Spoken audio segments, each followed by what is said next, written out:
Okay, ನಮಸ್ಕಾರ ಸ್ನೇಹಿತರೆ. ನಮ್ಮ ಎಲ್ಲ ಯೂಟ್ಯೂಬ್ ವೀಕ್ಷಕರಿಗೆ ಹಾಗೂ ಕರ್ನಾಟಕದ ಮೋದಿ ಕೇರ್ ಕನ್ಸಲ್ಟೆಂಟ್ಗೆ ಸ್ವಾಗತ ಬಯಸ್ತಾ ಇದ್ದೀನಿ. ಆಜಾದಿ ಕಿ ಪಾಠಶಾಲಾ ಕಾರ್ಯಕ್ರಮದ ತರಬೇತಿ ಕಾರ್ಯಕ್ರಮದಲ್ಲಿ ನಾವು ಇವತ್ತು ಮಾತಾಡ್ತಾ ಇದ್ದೀವಿ. ನಿನ್ನೆಯ ಮುಂದುವರೆದ ಭಾಗ.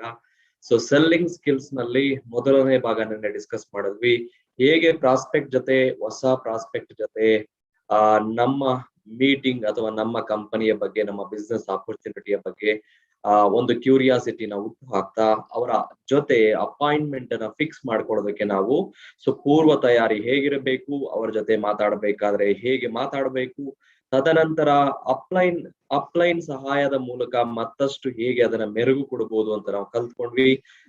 Today we are going to learn about pre presentation tips. ಅಂದ್ರೆ ಇದೇ ಒಬ್ಬ ಪ್ರಾಸ್ಪೆಕ್ಟ್ ನ ಜೊತೆ ನಾವು ಪ್ರೆಸೆಂಟೇಶನ್ ಅಥವಾ ಪ್ಲಾನ್ ಮೀಟಿಂಗ್ ಅನ್ನ ಎಕ್ಸ್ಪ್ಲೈನ್ ಮಾಡೋದಕ್ಕಿಂತ ಮುಂಚೆ ಅವರನ್ನ ಮಾನಸಿಕವಾಗಿ ಯಾವ ರೀತಿ ನಾವು ಗೆಲ್ಲಬೇಕು. ಓಕೆ, ಪ್ರೆಸೆಂಟೇಶನ್ ಕೊಟ್ಟ ಮೇಲೆ ನಮಗೆ 1000 ಉತ್ತರ ಬರುತ್ತೆ. ಸಾಕಷ್ಟು ರಿವರ್ಟ್ಸ್ ಬರುತ್ತೆ, ಹೌದಾ? ಇವತ್ತು ಮೋದಿ ಕೇರ್ ಬಿಸ್ನೆಸ್ ಆಪರ್ಚುನಿಟಿ ಅಂತ ಎಕ್ಸ್ಪ್ಲೈನ್ ಮಾಡಿದ್ಮೇಲೆ ಸಾಕಷ್ಟು ರೀತಿಯಲ್ಲಿ ನಾವು ನೋಡ್ತಾ ಇದ್ದೀವಿ ಮಾರ್ಕೆಟ್ ಇಂದ ಅಥವಾ ಫೀಲ್ಡ್ ಅಲ್ಲಿ ನಮಗೆ ಸಾಕಷ್ಟು ಬೇರೆ ಬೇರೆ ವಿಧದ ಉತ್ತರಗಳು ನಮಗೆ ಗೊತ್ತಾಗ್ತಿರುತ್ತೆ.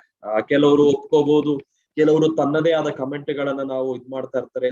ಈ ರೀತಿ ಇರಬೇಕಾದ್ರೆ ನಾವು ಇವತ್ತು ಕಲಿತಾ ಇದ್ದೀವಿ. ಹಾಗಾದ್ರೆ ಯಾವುದೇ ಒಬ್ಬ ಹೊಸ ಪ್ರಾಸ್ಪೆಕ್ಟ್ ನ ಜೊತೆ ನಾವು ನಮ್ಮ ಬಿಸ್ನೆಸ್ ಪ್ಲಾನ್ ಅನ್ನ ಅಥವಾ ನಮ್ಮ ಪ್ರಾಡಕ್ಟ್ ಗಳನ್ನ ಮಾತನಾಡೋದಕ್ಕಿಂತ ಮುಂಚೆ ಮಾನಸಿಕವಾಗಿ ಅವರನ್ನ ಯಾವ ರೀತಿ ಗೆಲ್ಬೇಕು, ಮೊದಲೇ ಗೆಲ್ಬೇಕು, ಅವರನ್ನ ಮಾನಸಿಕವಾಗಿ ಸಿದ್ಧಪಡಿಸ್ಬೇಕು ಅನ್ನೋದನ್ನ ಕಲಿತೀವಿ. ನೀವು ರೆಡಿ ಇದ್ರೆ ಎಸ್ ಅಂತ ಹಾಕಿ ಚಾಟಲ್ಲಿ ಬರೀರಿ, ಹಾಗೂ ತಯಾರಿಯಾಗಿದ್ರೆ ನೀವು ಮಾತ್ರ ಅಲ್ಲಿದ್ದೀರಾ. ನಮ್ಮ ಹೊಸ ಕನ್ಸಲ್ಟೆಂಟ್ ಸ್ನೇಹಿತರು ಕೂಡ ಯಾರೆಲ್ಲ ಜಾಯ್ನ್ ಆಗಿದ್ದಾರೆ, ವಿಶೇಷವಾಗಿ ಇದು ಬೇಕಾಗತ್ತೆ. ಗೆಲ್ಬೇಕಾ ನೀವು? ನಿಮ್ಮ ಗ್ರಾಹಕ ಅಥವಾ ಪ್ರಾಸ್ಪೆಕ್ಟ್ ಅನ್ನ ನೀವು ಮನಸ್ಸನ್ನ ಗೆಲ್ಲಬೇಕಾ? ಮಾನಸಿಕವಾಗಿ ಅವ್ರ ಮೇಲೆ ನೀವು ಗೆಲ್ಬೇಕಾ? ಏನಿದು ಮಾನಸಿಕವಾಗಿ ಗೆಲ್ಲೋದಂದ್ರೆ ಏನು, ಪೂರ್ವ ತಯಾರಿ ಅಂದ್ರೆ ಏನು, ನಾವು ಮಾತಾಡೋಣ. ನೀವು ಕಲಿಯೋದಕ್ಕೆ ನೀವು ತಯಾರಿ ಇದ್ರೆ ಎಸ್ ವಿ ವಿಲ್ ಪ್ರೊಸೀಡ್. ಈ ಟಾಪಿಕ್ ತುಂಬಾ ಜನಕ್ಕೆ ಅವಶ್ಯಕವಾಗಿ ಬೇಕಾಗತ್ತೆ, ಯಾಕೆಂದ್ರೆ ನಮ್ಮ ನೆಟ್ವರ್ಕ್ ಇಂಡಸ್ಟ್ರಿಯಲ್ಲಿ ಖಂಡಿತ ಅದನ್ನ ಕಲ್ತ್ಕೋಬೇಕಾಗತ್ತೆ. ಬನ್ನಿ ನೋಡ್ಕೊಂಡ್ ಬರೋಣ. ಹಾಗಾದ್ರೆ ಪ್ರಾಸ್ಪೆಕ್ಟ್ ಅನ್ನ ಮೊದಲೇ ಪ್ರೆಸೆಂಟೇಶನ್ ಅಥವಾ ಮೀಟಿಂಗ್ ಮಾಡೋದಕ್ಕಿಂತ ಮುಂಚೆನೆ ಯಾವ ರೀತಿ ಅವರನ್ನ ಗೆಲ್ಲಬೇಕು. ನೆನ್ನೆ ಅಟೆಂಡ್ ಮಾಡಿದಂತ ವ್ಯಕ್ತಿಗಳಿಗೆ ನೀವು ಕನೆಕ್ಟ್ ಮಾಡ್ಕೋಬಹುದು. ನಾನು ಪವನ್ ಕುಮಾರ್ ಅವ್ರ ಜೊತೆ ಮೀಟಿಂಗ್ ಅನ್ನ ಫಿಕ್ಸ್ ಮಾಡ್ಕೊಂಡಿದ್ದೆ. ಸಂಜೆ ಭೇಟಿ ಆಗ್ತೀನಿ. ಬಟ್ ಭೇಟಿ ಆದ್ಮೇಲೆ ಮೀಟಿಂಗ್ ಅಥವಾ ಆಪರ್ಚುನಿಟಿ ಬಗ್ಗೆ ಹೇಳೋದಕ್ಕಿಂತ ಮುಂಚೆ ಅವ್ರ ಜೊತೆ ನಾನು ಏನ್ ಮಾಡ್ಬೇಕು ಡೆಮಾನ್ಸ್ಟ್ರೇಷನ್ ಮೂಲಕ ನೋಡೋಣ. ಅದ್ರ ಜೊತೆಗೆ ಒಂದಷ್ಟು ಪೂರ್ವ ತಯಾರಿ ಹೇಗೆ ಮಾಡಬೇಕು ಅಂತ ನಾನು ತಿಳಿಸ್ಕೊಡ್ತೀನಿ ಇವತ್ತಿನ ಕಾರ್ಯಕ್ರಮದಲ್ಲಿ. ಸ್ನೇಹಿತರೆ, ಅದನ್ನೇ ನಾವು ಟಾಪಿಕ್ ಅನ್ನ ಕರಿತೀವಿ, how to close your prospect even before you start the presentation.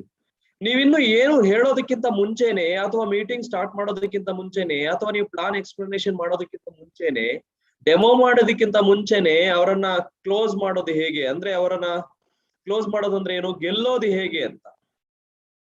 ಬನ್ನಿ ಒಂದೊಂದಾಗಿ ನಾನು ಬಿಡಿಸಿ ಹೇಳ್ತೀನಿ, ಎಳೆಯಾಗಿ ಬಿಚ್ಚಿಡ್ತೀನಿ. ಇದನ್ನ ಪೋಸ್ಟ್ ಮಾರ್ಟಮ್ ಮಾಡೋಣ ಇವತ್ತು. ಯಾವ ಒಂದು ಅಂಶದ ಬಗ್ಗೆ ನಾವು ಮಾತಾಡ್ತಾ ಇದ್ದೀವಿ, ಪೋಸ್ಟ್ ಮಾರ್ಟಮ್ ಮಾಡೋಣ. ಓಕೆ, ಪೋಸ್ಟ್ ಮಾರ್ಟಮ್ ಅಲ್ಲಿ ಏನ್ ಗೊತ್ತಾಗ್ತಿದೆ? ಮೊದಲನೇದಾಗಿ ನಿಮ್ಮೆಲ್ಲರಿಗೂ ತಿಳಿದಿರುವ ವಿಚಾರ ಏನು ಅಂದ್ರೆ, ಒಂದು ಬಿಸ್ನೆಸ್ ಅನ್ನ ಮಾಡಬೇಕು ಅಂತ ಹೇಳಿದ್ರೆ ನಮಗೆಲ್ಲರಿಗೂ ತಿಳಿದಿರುವ ಒಂದು ಅಂಶ ಏನು ಅಂದ್ರೆ, ಆಪೋಸಿಟ್ ಗ್ರಾಹಕ, ನಮ್ಮ ಎದುರುಗಡೆ ಕೂತಿರುವ ವ್ಯಕ್ತಿ ಖಂಡಿತ ಕ್ಯೂರಿಯಸ್ ಆಗಿ ಕಾಯ್ತಾ ಇರ್ತಾನೆ. ಎರಡನೆಯದು, ಕಾತರದಿಂದ ಕಾಯ್ತಾ ಇರ್ತಾನೆ. ಅದರ ಜೊತೆಗೆ ಏನ್ ಹೇಳ್ತಾರೆ ಅನ್ನೋದನ್ನ ತುಂಬಾ ತಳಮಳದಿಂದ, ಮಾನಸಿಕವಾಗಿ ತೊಳಲಾಟವನ್ನ ಮಾಡ್ಕೊಳ್ತಾ ಯೋಚನೆ ಮಾಡ್ತಾ ಇರ್ತಾನೆ. ಏನ್ ಹೇಳ್ಬಹುದು ಶ್ರೀಕಾಂತ್ ಅವ್ರು ಇವತ್ತು, ಏನು ಬಿಸ್ನೆಸ್ ಆಪರ್ಚುನಿಟಿ ಅಂದ್ರೆ? ಈ ಬಿಸ್ನೆಸ್ ಅಂದ್ರೇನೆ ಮನಸ್ಸಿಗೆ ಬರುವಂತದ್ದು ಗ್ರಾಹಕರಿಗೆ ಒಂದು, ಇಲ್ಲಿ ಹಣಕಾಸಿನ ಅಂಶಗಳು ಬರುತ್ತೆ, ಇನ್ವೆಸ್ಟ್ಮೆಂಟ್ ಮಾಡಬೇಕಾಗಿ ಬರಬಹುದು, ಪ್ರಾಫಿಟ್ ಲಾಸ್ ಬಗ್ಗೆ ಯೋಚನೆ ಮಾಡಬೇಕಾಗಿ ಬರಬಹುದು. ಈ ಸೇಲ್ಸ್ ಪ್ರೋಸೆಸ್ ಅಲ್ಲಿ ಅಥವಾ ಬಿಸ್ನೆಸ್ ಪ್ರೋಸೆಸ್ ಅಲ್ಲಿ ಯಾವತ್ತೂ ಕೂಡ ಬಿಸ್ನೆಸ್ ಕೇಳಿಸ್ಕೊಳ್ಳುವಂತಹ ವ್ಯಕ್ತಿ ತನ್ನ ತಲೆಯಲ್ಲಿ ಕಾಡುವಂತಹ ಮೊಟ್ಟ ಮೊದಲನೇ ಪ್ರಶ್ನೆ, ನನ್ನ ಜೋಬಿಂದ ಏನಾದ್ರೂ ದುಡ್ಡು ಹೋಗುತ್ತಾ? It's A psychological war. ಏನು ಅಂದ್ರೆ, ಆಟೋಮೆಟಿಕಲಿ ನಾವು ಒಂದು ಶಾಪಿಂಗ್ ಮಾಲ್ಗೆ ಹೋಗಿ, ಅಥವಾ ಯಾವುದೇ ಕಾರ್ ಶೋರೂಮ್ಗೆ ಹೋಗಿ, ಅಥವಾ ಇಲ್ಲ ವೆಹಿಕಲ್ 2 ವೀಲರ್ ಪರ್ಚೇಸ್ ಮಾಡೋದಕ್ಕೆ ಒಂದು ಇದಕ್ಕೆ ಹೋಗಿ, ಅಥವಾ ಒಂದು ಯಾವುದೇ ಅಂಗಡಿಗೆ ಹೋದ್ರೂ ಕೂಡ ಅಂಗಡಿಗೆ ಹೋದ್ರು ಕೂಡ ನಮ್ಮ ತಲೆಯಲ್ಲಿರೋದೇನಂದ್ರೆ ನಮ್ಮ ಕಿಸೆಯಿಂದ ದುಡ್ಡು ಹೋಗುತ್ತೆ ಅಥವಾ ಹೋಗಬಹುದು. ಸೊ ಈ ಒಂದು ಅನಿಸಿಕೆ ಯಾವಾಗ ಗ್ರಾಹಕನ ತಲೆಯಲ್ಲಿರುತ್ತೋ ಸಾಧ್ಯವಾದಷ್ಟು ಮಟ್ಟಿಗೆ ಅವನ್ ಮಾಡೋ ಕೆಲಸ ಏನ್ ಗೊತ್ತಾ ಸ್ನೇಹಿತರೆ, ಸಾಧ್ಯವಾದಷ್ಟು ನಾನು ಯಾವುದೇ ಕಾರಣಕ್ಕೂ ನನ್ನ ಜೋಬಿಂದ ದುಡ್ಡನ್ನ ತೆಗಿಬಾರ್ದು. ಅದನ್ನೇ ಯುದ್ಧ ಅಂತ ಹೇಳ್ತೀವಿ. ಏನ್ ಗೊತ್ತಾ ಯುದ್ಧ, ಅವನ ಮನಸ್ಸಿಗೆ ಸಾಧ್ಯವಾದಷ್ಟು ಹೇಳ್ತಾನೆ, ಮೇ ಬಿ ಇವ್ರು ಹೇಳೋದ್ರಲ್ಲಿ ನನಗೆ ಎಲ್ಲೋ ಒಂದ್ ಕಡೆ ಲಾಸ್ ಆಗ್ಬಹುದು, ಇವ್ರು ಹೇಳೋದ್ರಲ್ಲಿ ನನ್ನ ಕಡೆಯಿಂದ ದುಡ್ಡು ನನ್ನ ಹೊರಗಡೆ ತೆಗಿಬೇಕಾಗಿ ಬರಬಹುದು, ಇವ್ರು ಹೇಳ್ತಾ ಇರೋದು ಬಹುಶಃ ನನಗೆ ಲಾಸ್ ತರಬಹುದು, ಇವ್ರು ಹೇಳ್ತಾ ಇರೋದು ಮೊದಲು ನನಗೆ ಎಕ್ಸ್ಪೆನ್ಸ್ ಆಗ್ಬಹುದು, ಅಥವಾ ನನ್ನ ಕೈಲಿ ಖರ್ಚಾಗ್ಬಹುದು, ಅಥವಾ ನನ್ನ ಕಡೆಯಿಂದ ಹಣ ವ್ಯತ್ಯಯ ಆಗಬಹುದು ಅಥವಾ ವೆಚ್ಚ ಆಗಬಹುದು ಅಂತ ಹೇಳೋದು ಅವನ ಮನಸ್ಸಲ್ಲಿ ನಡೀತಾ ಇರುತ್ತೆ. ನೀವು ಕೂಡ ಗಮನಿಸ್ ನೋಡಿ, ಸಿಂಪಲ್ ಆಗಿ ಪ್ರಾಕ್ಟಿಕಲ್ ಆಗಿ ಅಕಸ್ಮಾತ್ ಯಾವ್ದಾದ್ರು ಶೋರೂಮ್ಗೆ ಹೋಗಿದ್ದಾಗ ಕಸ್ಟಮರ್ ಬರ್ತಾನೆ, ಮಾತಾಡ್ಸಕ್ ಬಂದ್ರೆ ಕಿರಿಕಿರಿ ಆಗತ್ತೆ. ಯಾಕೆ ಗೊತ್ತಾ, ಎಲ್ಲಿ ಅವ್ನು ನಮ್ಮನ್ನ ಕನ್ವಿನ್ಸ್ ಮಾಡ್ಬಿಟ್ಟು ನಮ್ಮ ಕೈಲಿ ದುಡ್ಡು ಹಾಕ್ಸ್ಬಿಡ್ತಾನೋ ಅನ್ಬಿಟ್ಟು. ಕರೆಕ್ಟಾ? ನೋಡಿದೀರಾ? ಒಂದ್ ಬಟ್ಟೆ ಅಂಗಡಿಗೆ ಹೋಗ್ತೀರಾ ಒಂದೇ ಒಂದ್ ಶರ್ಟ್ ತಗೊಂಡೋಗ್ ಹೋಗಿರ್ತೀರಾ, ಅವ್ನ್ ಕಸ್ಟಮರ್ ಅಸೋಸಿಯೇಟ್ ಎಕ್ಸಿಕ್ಯೂಟಿವ್ ನಿಮ್ ಹತ್ರ ಬಂದ ತಕ್ಷಣ ನಿಮ್ಗೆ ಒಂಥರ ಕಿರಿಕಿರಿ ಆಗತ್ತೆ, ನಮಗೂ ಆಗತ್ತೆ. ಇದಾಗಿದೆ ಯಾರಿಗಾದ್ರು? ಏನಕ್ಕೆ ಅಂದ್ರೆ ಎಲ್ಲಿ ಅವನು ಬೇರೆದೆಲ್ಲ ತೋರಿಸ್ಬಿಟ್ಟು ಬೇರೆ ಕ್ಲಾತ್ಸ್, ಮೇಡಮ್ ಅದು ಚೆನ್ನಾಗಿದೆ ಸರ್, ಇದು ಚೆನ್ನಾಗಿದೆ ಸರ್, ಇದು ಟ್ರೈ ಮಾಡಿ ಸರ್, ಅದು ಟ್ರೈ ಮಾಡಿ ಅಂತ ಹೇಳಿ ಹೇಳಿ ಹೇಳಿ ಕಡೆಗೆ ನೀವು ಅನುಭವಕ್ಕೆ ಬಂದಿರಬಹುದು, ಒಂದು ಶರ್ಟು ಅಥವಾ ಒಂದು ಟ್ರೌಸರ್ ತಗೊಳಕ್ಕೆ ಹೋದವನು ಕಡೆಗೆ 4 ಶರ್ಟು ಇಲ್ಲ 2 ಪ್ಯಾಂಟ್ ತಗೊಂಡು ಎಕ್ಸ್ಟ್ರಾ ತಗೊಂಡು ಹೊರಗಡೆ ಬಂದಿರ್ತೀವಿ. ಇಲ್ಲ ಒಂದು ಚಾಕ್ಲೇಟು ಅಥವಾ ಒಂದು ಶಾಪಿಂಗ್ ಇದು ಮನೆಗೆ ಏನ್ ಬೇಕು ಅಥವಾ ಅದನ್ನ ಮಾತ್ರ ಖರೀದಿ ಮಾಡಕ್ ಹೋದವರು, ಏನೋ ಮನೆಗೇನು ಅಕ್ಕಿ ಬೇಳೆ ಬೇಕು ಅದನ್ನ ತಗೊಳಕ್ ಹೋದವರು, ನೀವು ಗಮನಿಸ್ ನೋಡಿ ನಿಮ್ಮ ಪಟ್ಟಿಯಲ್ಲಿ ನಿಮಗೆ ಗೊತ್ತಿಲ್ದಂಗೆನೆ ಐಟಮ್ಗಳನ್ನ ಜಾಸ್ತಿ ಪರ್ಚೇಸ್ ಮಾಡ್ಬಿಟ್ಟು ಖರೀದಿ ಮಾಡ್ಕೊಂಡು ಮನೆಗೆ ತಂದಿರುವಂತಹ ವಿಚಾರಗಳು ಸಾಕಷ್ಟಿದ್ದಾವೆ. ರೈಟ್ ಆಗಿದ್ಯಾ ಇದು? ಅದಕ್ಕೋಸ್ಕರ ಈ ಅನುಭವ ಎಲ್ಲಾರ್ಗೂ ಇರೋದ್ರಿಂದಾನೆ ಯಾರು ಕೂಡ ಇಷ್ಟ ಪಡೋದಿಲ್ಲ, ಎಸ್ಪೆಷಲಿ ಬಿಸ್ನೆಸ್ ಅನ್ನ ಯಾರಾದ್ರೂ ಹೇಳಕ್ಕೆ ಬರ್ತಾರೆ ಅಥವಾ ಪ್ರಾಡಕ್ಟ್ ಅನ್ನ ಎಕ್ಸ್ಪ್ಲೈನ್ ಮಾಡೋದಕ್ಕೆ ಬರ್ತಾರೆ ಅಂದ್ರೆ ಮೊದಲನೇ ಪ್ರಶ್ನೆ ನಮ್ಮ ಮೆದುಳಲ್ಲಿ ಅಥವಾ ನಾವು ತಯಾರಿ ಆಗುವುದು, ಏನ್ ಮಾಡಿ ಆದ್ರೂ ಇವ್ರು ಎಷ್ಟೇ ಹೇಳಿದ್ರು ಕೂಡ ನಾನ್ ತಗೋಬಾರ್ದು, ಆಯ್ತಾ, ಎಷ್ಟು ಚೆನ್ನಾಗಿ ಹೇಳಿದ್ರು ಕೂಡ ನಾವು ತಗೋಬಾರ್ದು ಅನ್ನೋದೇ ನಮ್ಮ ಮೆದುಳಿಗೆ ಬರೋದು. ಹಾಗಾದ್ರೆ ನಮ್ ಬಿಸ್ನೆಸ್ ಅಲ್ಲಿ ಹೇಗೆ ರೆಡಿ ಮಾಡ್ಬೇಕು? ನಮ್ಮ ಬಿಸ್ನೆಸ್ ಅಲ್ಲಿ ನಮ್ಮ ಪವನ್ ಕುಮಾರ್ ಅವ್ರನ್ನ ನಾನೇನ್ ಮಾಡ್ಬೇಕು, ನನ್ ಬಿಸ್ನೆಸ್ ಅನ್ನ ಹೇಳೋದಕ್ಕಿಂತ ಮುಂಚೆ ನೋಡ್ಕೊಂಬರೋಣ ಬನ್ನಿ ಈ ಪರಿಸ್ಥಿತಿಯಲ್ಲಿ. ಸೈಕಲಾಜಿಕಲ್ ವಾರ್ ಏನು ಇವಾಗ ಹೇಳಿದೆ, ನಮ್ಮ ಪ್ರಯತ್ನ ಏನು, ಶ್ರೀಕಾಂತ್ ಏನ್ ಮಾಡ್ತಾರೆ ಅಥವಾ ನಾವುಗಳೇನ್ ಮಾಡ್ತೀವಿ, ಕನ್ಸಲ್ಟೆಂಟ್ ಆಗಿ ಮೋದಿ ಕೇರ್ ಕನ್ಸಲ್ಟೆಂಟ್ ಆಗಿ ಏನಾದ್ರೂ ಮಾಡಿ ಮೋದಿ ಕೇರ್ಗೆ ಸ್ಪಾನ್ಸರ್ ಮಾಡ್ಬೇಕು, ಈ ವ್ಯಕ್ತಿನ ನಾನು ತಗೋಬರ್ಬೇಕು, ರಿಜಿಸ್ಟ್ರೇಷನ್ ಮಾಡ್ಬೇಕು, ಏನಾದ್ರೂ ಮಾಡಿ ಅಟ್ಲೀಸ್ಟ್ ಒಂದು 50 PV ಪ್ರಾಡಕ್ಟ್ ಇವ್ರ ಕೈಲಿ ಹಾಕ್ಸ್ಬೇಕು. ಕನ್ಸಲ್ಟೆಂಟ್ ಗೋಲೇನು, ಏನಾದ್ರೂ ಮಾಡಿ ಇವ್ರ ಕೈಲಿ ಪರ್ಚೇಸ್ ಮಾಡಿಸ್ಬೇಕು ಅಂತ ಸೆಲ್ಲರ್ ಆಗಿ ನಾವು ಒದ್ದಾಟ ಮಾಡ್ತೀವಿ. ಆ ಕಡೆ ಕೂತಿರೋರು ಏನ್ ಮಾಡ್ತಾರೆ, ಏನಾದ್ರೂ ಮಾಡ್ಕೊಳ್ಳಿ, ಏನಾದ್ರೂ ಹೇಳಿ ಸಾಧ್ಯವಾದಷ್ಟು ಇವ್ರನ್ನ ರೆಫ್ಯೂಸ್ ಮಾಡ್ಬೇಕು, ಏನೋ ಒಂದು ಕಾರಣ ಹೇಳ್ಬಿಟ್ಟು ಇವ್ರನ್ನ ಇಲ್ಲಿಂದ ಕಳಿಸ್ಬಿಡ್ಬೇಕು, ಏನೋ ಒಂದು ಹೇಳ್ಬಿಟ್ಟು ಕಳಿಸ್ಬಿಟ್ರೆ ಸಾಕು. ಈ ಪರಿಸ್ಥಿತಿ ಮೆಜಾರಿಟಿ ನಮ್ಮ ಕೇಸು, ಎಸ್ಪೆಷಲಿ ನಮ್ಮ ಫೀಲ್ಡ್ ಅಲ್ಲಿ ನಡೆಯುವಂತದ್ದು. ನಾವುಗಳು ಕೂಡ ಮೋದಿ ಕೇರ್ಗೆ ಜಾಯಿನ್ ಆಗೋದಕ್ಕಿಂತ ಮುಂಚೆ ನಮಗೆ ಇದು ಮೆಂಟಾಲಿಟಿ ಇರುತ್ತೆ, ಇವ್ರು ಏನ ಹೇಳ್ತಾರೋ ನಾನು ಏನಾದ್ರೂ ಒಂದು ಸಬೂಬ್ ಹೇಳ್ಬಿಟ್ಟು ಕಾರಣ ಹೇಳ್ಬಿಟ್ಟು ಕಳ್ಸ್ಬಿಟ್ರೆ ಸಾಕಪ್ಪ ಅನ್ಸಿರುತ್ತೆ ನಿಮಗೆ, ಹೌದಾ? ಎಲ್ಲಾರು ಇದನ್ನ ನಾವು ಫೇಸ್ ಮಾಡಿದೀವ? ಖಂಡಿತ ಪ್ರಾಕ್ಟಿಕಲ್ ಆಗಿ ಇದನ್ನ ಆಗಿರುತ್ತೆ. ಯಾಕೆಂದ್ರೆ ಬೈಯರ್ ಅನ್ನೋದು ಎಗೇನ್ ನಮ್ಮೆಲ್ಲರಿಗೂ ಗೊತ್ತೇ ಇದೆ, ಯಾರು ಖರೀದಿ ಮಾಡ್ತಾನೋ ಖಂಡಿತ ಅದು ಖರ್ಚು, ಯಾರು ಖರೀದಿ ಮಾಡ್ತಾನೋ ಅವನು ಕೊಟ್ಟಂತಹ ದುಡ್ಡಿಗೆ ಪ್ರಾಡಕ್ಟ್ ಅಲ್ಲಿ ವ್ಯಾಲ್ಯೂ ಇದೆಯೋ ಇಲ್ವೋ ಗ್ಯಾರಂಟಿ ಇಲ್ಲ, ನಿಮ್ ಮೇಲೆ ನಂಬಿಕೆ ಇದೆಯೋ ಇಲ್ವೋ ಗ್ಯಾರಂಟಿ ಇಲ್ಲ. 10 ಹಲವು ಪ್ರಶ್ನೆಗಳು ಇಲ್ಲಿ ಕಾಡ್ತಿರುತ್ತೆ. ಬಟ್ ಅಲ್ಟಿಮೇಟ್ಲಿ ಈ ರೀತಿ ಯುದ್ಧ ನಡಿಬೇಕಾದ್ರೆ ನೀವು ಗೆಲ್ಬೇಕಾ, ಬೈಯರ್ ಗೆಲ್ಬೇಕಾ, ಯಾರು ಗೆಲ್ಬೇಕು? ನೀವು ಗೆಲ್ಬೇಕಾ, ಬೈಯರ್ ಗೆಲ್ಬೇಕಾ, ಯಾರು ಗೆಲ್ಬೇಕು? ಬೈಯರ್ ಗೆಲ್ಲೋದು ಅಂದ್ರೆ ರೆಫ್ಯೂಸ್, ಏನೋ ಕಾರಣ ಕೊಟ್ಟು ನಿಮ್ಮನ್ನ ಅಲ್ಲಿಂದ ಕಳಿಸ್ಬಿಡೋದು. ನೀವು ಗೆಲ್ಲೋದು ಅಂದ್ರೆ ಏನಾದ್ರೂ ಮಾಡಿ ಎಸ್ಪೆಷಲಿ ಅದನ್ನ ತಲುಪಿಸ್ಬೇಕಾಗಿರೋದನ್ನ ಒಂದು ಒಳ್ಳೆಯ ಮಾಹಿತಿಯನ್ನ ತಲುಪಿಸೋದು, ಒಳ್ಳೆಯ ಪ್ರಾಡಕ್ಟ್ ಗಳನ್ನ ಅವ್ರಿಗೆ ಹೇಳೋದು, ಅದನ್ನ ಕನ್ವೆ ಮಾಡೋದು, ಇದನ್ನ ಮಾಡ್ಬೇಕು. ಸೆಲ್ಲರ್ ಅಂದ್ರೆ ನಮ್ಮ ಕನ್ಸಲ್ಟೆಂಟ್ಗಳು ಗೆಲ್ಬೇಕು. ಯಾಕೆ ಗೆಲ್ಬೇಕು ಬನ್ನಿ ನೋಡ್ಕೊಂಬರೋಣ. ಹೇಗ್ ಗೆಲ್ಬೇಕು, ಯಾಕೆ ಗೆಲ್ಬೇಕು, ಅದನ್ನ ಮಾತಾಡ್ತೀವಿ. 4 ಸ್ಟೆಪ್ಸ್ ಇದೆ, ಕರೆಕ್ಟ್ ಆಗಿ ಅರ್ಥ ಮಾಡ್ಕೊಳ್ಳಿ. ಇಲ್ಲಿ ಸ್ವಲ್ಪ ಕರೆಕ್ಷನ್ ಮಾಡ್ತೀನಿ. ತುಂಬಾ ಜನ ರೆಸ್ಪಾನ್ಸ್ ಮಾಡ್ಲಿಲ್ಲ. ಇನ್ನೊಂದ್ಸಲ ಮತ್ತೆ ಪ್ರಶ್ನೆ ಕೇಳ್ಬಿಡ್ತೀನಿ, ಯಾರ್ ಗೆಲ್ಬೇಕು ಸರ್ ಇಲ್ಲಿ? ರಮಾಮಣಿ ಸುಧೀರ್ ಅವರೇ, ಯಾರ್ ಗೆಲ್ಬೇಕು ಯೋಚನೆ ಮಾಡ್ತಾ ಇದ್ದೀರಾ? ಸೆಲ್ಲರ್ ಗೆಲ್ಬೇಕಾ ಬೈಯರ್ ಗೆಲ್ಬೇಕಾ?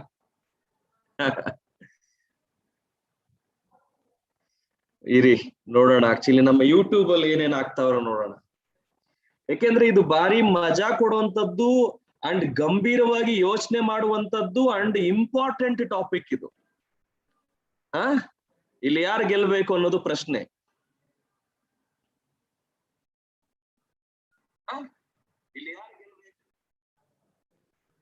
ಯೂಟ್ಯೂಬ್ ಸ್ನೇಹಿತರು ಕೂಡ ಹಾಕ್ಬಹುದು. ಓಕೆ,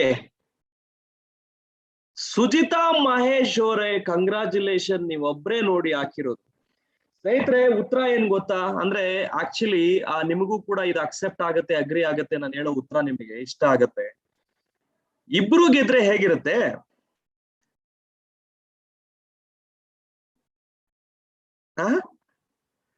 ಅಲ್ಲ, ಇಬ್ರು ವಿನ್ ಆದ್ರೆ ಹೇಗಿರುತ್ತೆ? ಸುಜಿತಾ ಮಹೇಶ್ ಅವ್ರು ಮಾತ್ರ ಇಬ್ರು ಗೆಲ್ಬೇಕು. ಇಲ್ಲಿ ಸೆಲ್ಲರ್ ಗೆದ್ರೆ ಅಲ್ಲಿಗೆ ಬಯರ್ ಸೋಲ್ದಂಗಲ್ವಾ, ಕಸ್ಟಮರ್ ಸೋಲ್ಬಾರ್ದು. Customer is king in the market. Customer is god ಅಂತ ಹೇಳ್ತಾರೆ, ದೇವರು, ಗ್ರಾಹಕ ದೇವರು ಅಂತ ಹೇಳ್ತಾರೆ. ಅಂತದ್ರಲ್ಲಿ ದೇವ್ರನ್ನ ಸೋಲ್ಸೋದಕ್ಕೆ ನಿಮ್ಗೆ ಇಷ್ಟ ಆಗತ್ತಾ? ಸೊ ಅಲ್ಲಿಗೆ ಇಬ್ರು ಗೆಲ್ಲೋದು ಹೇಗೆ ಅಂತ ನಾನು ತೋರಿಸ್ಕೊಡ್ತೀನಿ, ಬನ್ನಿ. ಒಂದಷ್ಟು ಟಿಪ್ಸ್ ಅನ್ನ ನಾನು ತೋರಿಸ್ಕೊಡ್ತೀನಿ. ಸೊ ಆಲ್ವೇಸ್ ಪರ್ಸ್ಪೆಕ್ಟಿವ್ ತಲೆಯಲ್ಲಿ ಇಟ್ಕೊಳ್ಳಿ. ಯಾವತ್ತು ನಾನು ಕಸ್ಟಮರ್ ಮೇಲೆ ಆರ್ಗ್ಯೂ ಮಾಡಿ ನಾನು ಗೆಲ್ಲಕ್ಕೆ ಹೋಗೋದು ತಪ್ಪು ಒಂದು ಮೆಥಡ್ ಅಂತ ಹೇಳ್ತೀವಿ. Both has to win. Rohini ಅವರೇ, ನಿಮ್ಗೂ ಕಂಗ್ರಾಚುಲೇಷನ್ಸ್. ಯಾರೆಲ್ಲ ಇಬ್ರು ಗೆಲ್ಬೇಕು ಅಂತ ಪೋಸ್ಟ್ ಮಾಡಿದ್ರ, ಸೊ ಪ್ರತಿಯೊಬ್ಬರಿಗೂ ಧನ್ಯವಾದ ಹೇಳ್ತೀನಿ. ಯಾಕೆಂದ್ರೆ ದಟ್ ಈಸ್ ದ ವೇ. ಅವಾಗ ಮಾತ್ರ ನೀವು ಲಾಂಗ್ ರನ್ ಅಲ್ಲಿ ಒಳ್ಳೆ ಬಿಸ್ನೆಸ್ ಮಾಡೋದಕ್ಕೆ ಸಾಧ್ಯ ಆಗುತ್ತೆ. ಅರ್ಥ ಮಾಡ್ಕೊಳ್ಳಿ, ನೀವು ಒಂದ್ಸಲ ಗೆಲ್ಬಹುದು, ಒಂದ್ಸಲ ಅಂದ್ರೆ ಕಸ್ಟಮರ್ ಮೇಲೆ ನಾನು ಚೆನ್ನಾಗಿ ಆರ್ಗ್ಯೂ ಮಾಡ್ಬಿಟ್ಟು ಒಳ್ಳೆ ಅದು ಇದು ಪಾಯಿಂಟ್ಸ್ ಎಲ್ಲ, ಲಾಯರ್ ಪಾಯಿಂಟ್ಸ್ ಎಲ್ಲ ಹೇಳ್ಬಿಟ್ಟು ಸಿಕ್ಕಾಪಟ್ಟೆ ಗೆದ್ಕೊಂಡ್ ಬಂದ್ಬಿಟ್ಟೆ ಅಂತ ಅನ್ಕೊಂಡ್ರೆ ಖಂಡಿತ ನೀವು ಅದು ಎಷ್ಟೋ ಗೆಲುವು ಎಷ್ಟೋ ದಿವಸ ಉಳಿಯೋದಿಲ್ಲ.